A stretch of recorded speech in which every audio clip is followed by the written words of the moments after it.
नमस्ते बच्चों। इस वीडियो में हम चैतन्य दास का चरित्र चित्रण मौखिक रूप से बताऊंगी। मैंने 4 पॉइंट बताया है, उस पॉइंट को मैं बस मौखिक रूप से बता रही हूँ, आप समझ के अपनी हिंदी नोटबुक में लिख लीजिएगा। पहले तो वो पूरा विषय दे दीजिएगा चैतन्य दास का, जो मैंने पहले बताया है पूरा, फर्स्ट सेकंड पैराग्राफ से लिख सकते हो आप। फिर शिक्षित और समृद्ध में लिख देना। बाबू चैतन्य दास पढ़े लिखे व्यक्ति और पेशे के वकील थे। वे शिक्षा के महत्व को जानते थे। वे बहुत समृद्ध भी थे। 2-3 गांव में उनकी जमींदारी भी थी, जो कि उनकी आर्थिक सुदृढ़ता का प्रमाण थी। इस प्रकार मुंशी जी का यह पात्र इस लायक था कि अपने पुत्र के प्रति धन खर्च कर सके। ये शिक्षित और समृद्ध हो गया। समृद्ध मतलब पैसे वाले थे, धन की कमी न थी। दूसरा पॉइंट है अर्थ प्रेमी। अर्थ प्रेमी में आप लिखोगे मुंशी जी के चरित्र मुंशी जी के चरित्र की यह सबसे महत्वपूर्ण विशेषता है कि उनका चरित्र अर्थ मतलब धन को अधिक महत्व देता है। चैतन्य दास की समृद्धता उनके अर्थशास्त्र के ज्ञान का परिणाम थी। वे व्यर्थ को विषय के समान समझते थे। उनके जीवन में अर्थ के महत्व को व्यंजित करने के लिए मुंशी जी ने लिखा अर्थशास्त्र के सिद्धांत उनके जीवन के स्तंभ हो गए थे। महत्वाकांक्षी पिता में आप लिखोगे कि चैतन्य दास एक महत्वाकांक्षी पिता थे, इसलिए वे अपने पुत्रों को अधिक से अधिक पढ़ाना चाहते थे। वे प्रभुदास को इंग्लैंड भेजकर बैरिस्टर बनाना चाहते थे। अंत में उन्होंने अपने बेटे शिवदास को शिक्षा हेतु इंग्लैंड भेजा। उसके मन में सदीक्षाओं से परिमित लाभ होने की आशा थी। अंतिम पॉइंट है हृदयहीन और भौतिकवादी। बाबू चैतन्य दास के चरित्र में हृदयहीनता और भौतिकता विद्यमान थी। तपेश्वरी के बार बार समझाने पर भी प्रभुदास को इटली भेजने का निर्णय बाबू चैतन्य दास की हृदयहीनता का द्योतक था। वे अनिश्चित हित की आशा पर अपने धन का बलिदान नहीं करना चाहते थे।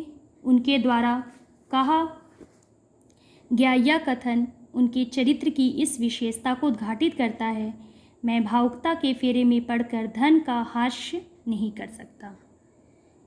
इस प्रकार बाबू चैतन्य दास के चरित्र में अनेक ऐसे गुण हैं जो कहानी के रसोद्रेक करने के साथ साथ कहानी के संदेश को पाठकों के समक्ष प्रस्तुत करने में सहायक है। ये चरित्र चित्रण पे चर्चा हो गई। अगला प्रश्न बच्चों है कि प्रभुदास को लेकर चैतन्य दास के में कौन कौन सी सदिक्षाएँ थीं, अंत में उनका क्या परिणाम हुआ। तो यहाँ पे आप वो पूरा लिख सकते हो कि वह चैतन्य दास को लेकर बहुत उत्साहित थे कि वह उन्हें पढ़ाएंगे, वह उन्हें ज़्यादा प्रेम करते थे। लेकिन पूरी बीमारी का डिस्क्राइब करना कि पूरी बीमारी होने के कारण वह उन्हें पढ़ा नहीं सके और अंत में वह अपने छोटे बेटे को भेजते हैं। फिर भी ध्यान से सुनिए, मैं इसको बताती हूँ। मनुष्य की इच्छाएं अनंत हैं। आप चाहो तो इस पूरे ऑडियो को सुन के भी आप आंसर लिख सकते हो। मनुष्य की इच्छाएं अनंत हैं। इच्छाओं का प्रभाव जन्म से ही हो जाता है। जब शिशु माँ के गर्भ में रहता है तभी से उसको लेकर अनेक इच्छाओं का सृजन किया जाता है। बाबू चैतन्य दास भी इससे अछूते नहीं रहे। चैतन्य दास के 2 पुत्र थे, प्रभुदास और शिवदास। उनका अनुराग प्रभुदास से ज़्यादा था। प्रभुदास को लेकर चैतन्य दास के में अनेक सदिक्षाएँ भी थीं। बाबू चैतन्य दास पुत्र प्रभुदास को अधिक से अधिक पढ़ाना चाहते थे। वे चाहते थे कि उनका बड़ा बेटा प्रभुदास इंग्लैंड जाकर बैरिस्टर बने। चैतन्य दास इन सारी अभिलाषाओं को पूरा करना चाहते थे, परंतु यहाँ विधि के हाथों कुछ और ही लिखा था। जहाँ एक ओर बाबू चैतन्य दास अपने पुत्र को लेकर सपने संजाने में लगे हुए थे, वहीं दूसरी ओर विधाता को मानो कुछ और ही मंजूर था। वह बाबू चैतन्य दास से कुछ और ही करवाना चाहते थे।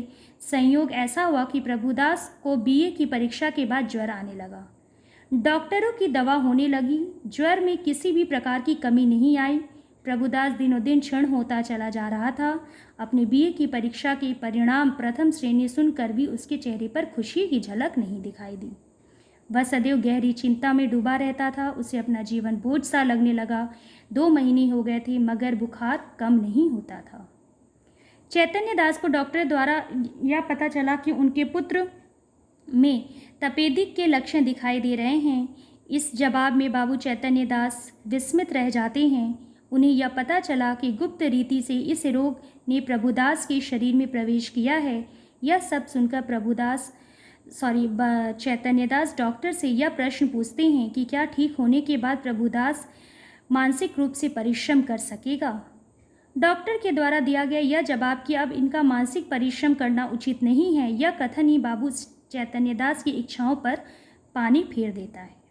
इस प्रकार उनकी सदिच्छाएं और उनके स्वप्न डॉक्टर के इस कथन के साथ समाप्त हो जाते हैं। अंतिम प्रश्न है बच्चों कि पुत्र प्रेम कहानी एक मनुष्य की हृदयहीनता की कहानी है।